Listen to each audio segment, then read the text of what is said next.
இங்க பாருங்க, இந்த தோட்டத்துல இருக்கிற மரங்களுக்கும் இந்த தோட்டத்துல இருக்கிற மரங்களுக்கும் என்ன வித்தியாசம்னு தெரியுதா? இது ரெண்டுமே ஒரே நாள்ல நட்ட டிம்பர் மரங்கள் தாங்க. ரெண்டுமே 5 வருஷ தோட்டம் தாங்க. ஆனா இந்த தோட்டத்துல இருக்கிற மரங்கள் குச்சி மாதிரியும் சரியா வளராமையும் இருக்கு. ஆனா இந்த தோட்டத்துல இருக்கிற மரங்கள் சரியான உயரத்திலையும் பருமன்லையும் வளர்ந்துருக்கு. இதுதான் விவசாயிகளுக்கு லட்சத்துக்கும் கோடிக்கும் உள்ள வித்தியாசம். நம்பர் 1, இந்த தோட்டத்துக்காரரு முதல்ல என்ன தப்பு பண்ணாரு தெரியுமா? மண்ணை பார்க்காம மரங்களை தேர்வு பண்ணிட்டாரு. தண்ணிய அதிகமா தேங்குற நிலத்துல நட்டா டிம்பர் மரங்கள் வளருமா? நம்பர் 2, ஆசைக்கு நெருக்கமா நட்டுட்டாரு. 6 அடிக்கு ஒரு மரம்.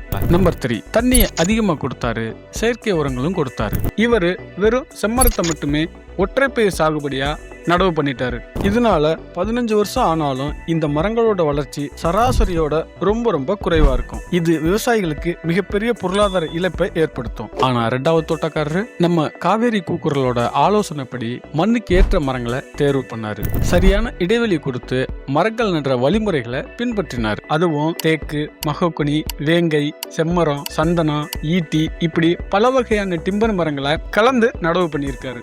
டிம்பர் மரங்களோட பண்புகள் மற்றும் பயன்களை தெரிஞ்சுக்கிட்டாரு. நீர் மற்றும் உர மேலாண்மை, பூச்சி மற்றும் நோய் தாக்குதல், இது எல்லாத்தையும் இலவசமான ஆலோசனை எடுத்து இப்ப நல்ல முறையில வளர்த்துட்டு வர்றாரு. இவர் தோட்டத்துல ஒரு ஏக்கர்ல 320 மரங்கள் தான் இருக்கு. இன்னும் 15ல இருந்து 20 வருஷத்துல இந்த மரங்களோட வளர்ச்சி எல்லாமே நல்லா இருக்கும். அதோட அறுவடைக்கும் தயாராகிடும். இப்படி சரியா இந்த மரப்பயிரை விவசாயம் பண்றதுனால இது விவசாயிகளுக்கு மிகப்பெரிய பொருளாதார பலனை கொடுக்குது. இந்த 2 விவசாயிகளோட உழைப்பும் ஒண்ணுதான், ஆனா வருமானத்துல மிகப்பெரிய வித்தியாசம் இருக்கு.